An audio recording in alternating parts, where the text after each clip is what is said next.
normal. Em todo país democrático existe isso aí, né? Essas convergências de pensamento, né? Mas o importante é o resultado final, que foi 100%. Excelente, quer dizer 80% do povo. já mudou a ideia. Já viu que realmente não era nada daquilo que eles estavam tentando. Verdade, trabalho muito também, trabalho em restaurante, então é dia noite e dia.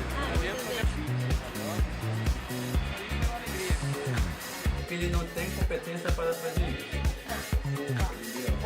É um país que nós não temos escola, não temos hospital, temos, graças a Deus, não entendeu? Eles conseguiram na parte da segurança, entendeu? Eles conseguiram dominar, mas é bom na hora o pessoal trabalha, ganha dinheiro e tal. Depois na hora ficar no esquecimento. Essa segurança que vocês viram aí é só daqui a pouco. Aqui mesmo fica um lugar totalmente perigoso. Mas agora ainda não. Melhor um pouco, né? Tem um pouco mais de pensamento e tal, mas algo que tem que ver. Se o dinheiro que gastaram para os Olímpicos.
Today I will be reporting on Brazil.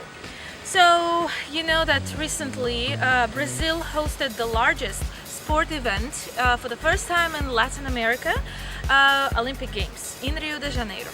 So my report today will focus on very interesting aspects, my personal observations. I was placed in Barra Olympic Stadium, which hosted several games such as handball, several sports such as handball, velodrome, swimming. I and a pool of other volunteers and journalists were responsible for controlling, maintaining press operations within handball area. I was personally responsible, I together of course with various volunteers, were responsible for press operations within handball sport. So we maintained communications within several departments. We were responsible for organizing press conferences after each game. We also were responsible for controlling the mixed zone, where journalists actually come in to interview athletes and coaches. It was quite interesting to notice a lot of police on streets of Rio de Janeiro.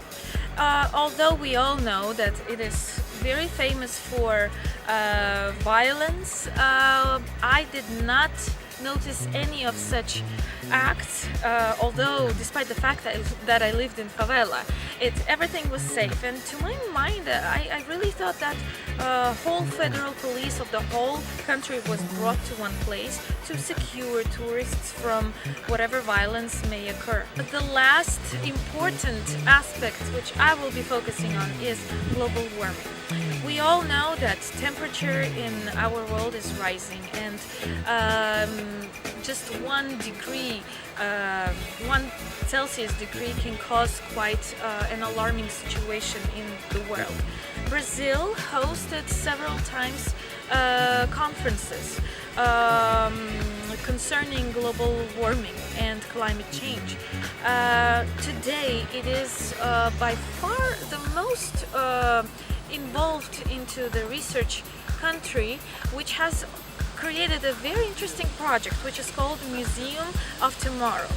Museo Mañana is an interesting project which connects together human being and the nature. It is very technologically well thought. You can actually see for yourself how things work and what we as human beings have caused to the nature. Of course, when it is done not only for elder human beings but also for children, so that they could understand what is happening in this world. And one last thing that I would like to point out is how Cariocas and just Brazilians who travel to Rio from other parts of their country try to put aside all the problems that exist in their society for 3 weeks. Of course, insanity, violence, dangerous life in favelas, corruption, drug problems. All of that was placed aside just to enjoy the event and to show, of course, foreigners and tourists what Brazil is capable of. Of course, it was exciting in the beginning because Brazil was hosting in 2014 World Cup, and with the very good economic situation, they were quite happy to receive another good news of hosting Olympic Games for the first time in Latin America, and they took upon this amazing journey. However, with the crisis in the oil industry, with political crisis as well, the recent impeachment of the president and corruption scandals that she was involved into, car wash operation, it was quite a wobbly situation for the country, and nobody knew whether Brazil will be able to pull through. Of course, it's up to Cariocas, to Brazilians, to decide how to cope with the equipment and expenditures that are left after the Olympic Games. But one thing worth pointing out is that Brazil was successful in hosting the largest sport event in the world, and of course was successful in advertising itself to the rest of the world.